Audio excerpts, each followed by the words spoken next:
I'm shocked that anyone would think it wasn't.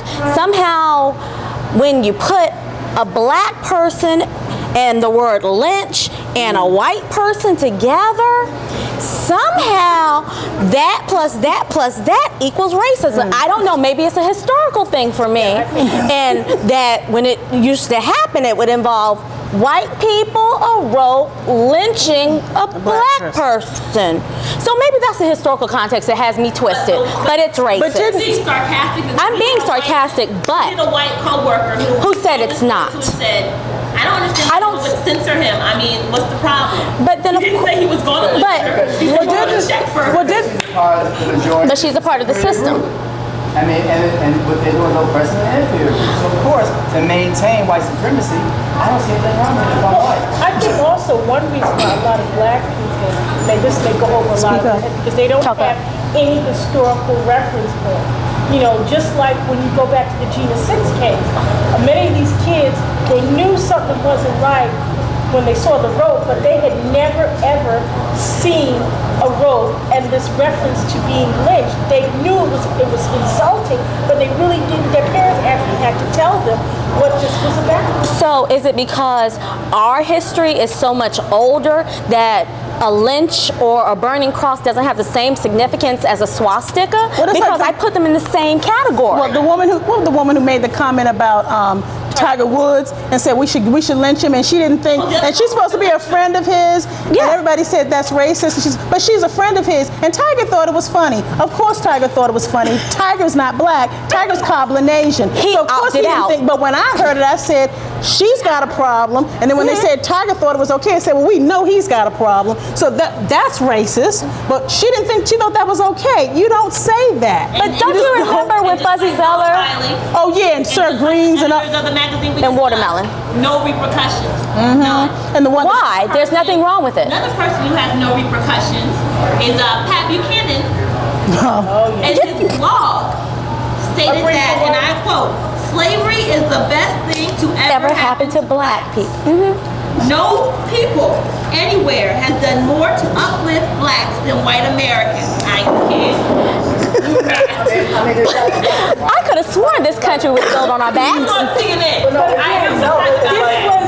a brief for white. That's what he called.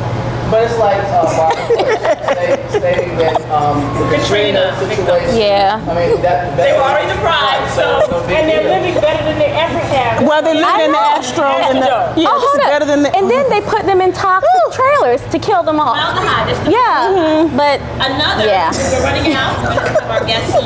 But another comment that I wanted to bring attention to was I have to flip to find him. Recent Republican congressman. His name is. Can I get his name out? Yes. His name is Jeff Davis of Kentucky. Was at a meeting among GOP leaders, and he said that he had a security meeting with Barack Obama, and that boy should not have his finger anywhere near the button. Yes, that's racism. Can we discuss why you don't call men boys, let alone black men boys? Didn't Michael Evans tell you on the show on Good Times that white boy is a racist way to refer to a black man? Discuss the historical connotation that is brought up when you refer to a grown man as a boy. Well, you got this? I think that during the period of enslavement and Jim Crow, black men were always seen as children or acting like children, or they were treated like children.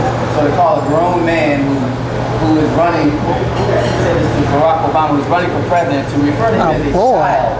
And a senator, which means he outranks him. Right, he is a senator, and considering him a child, definitely is racist.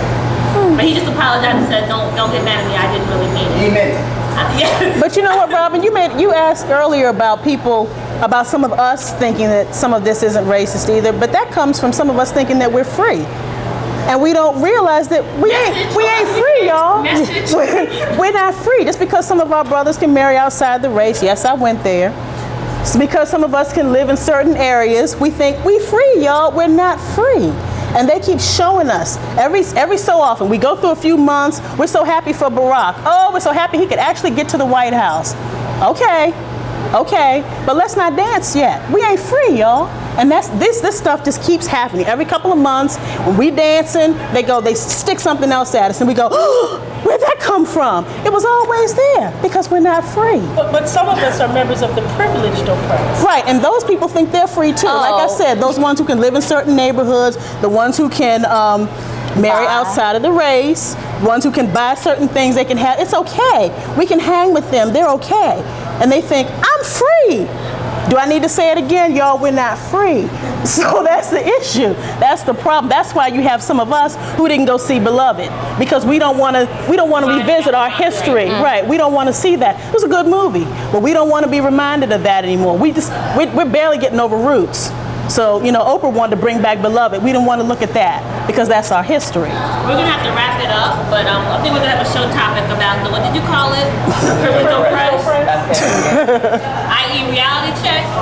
Okay, we're going to take a break, and then we're going to come back with the owner of the Art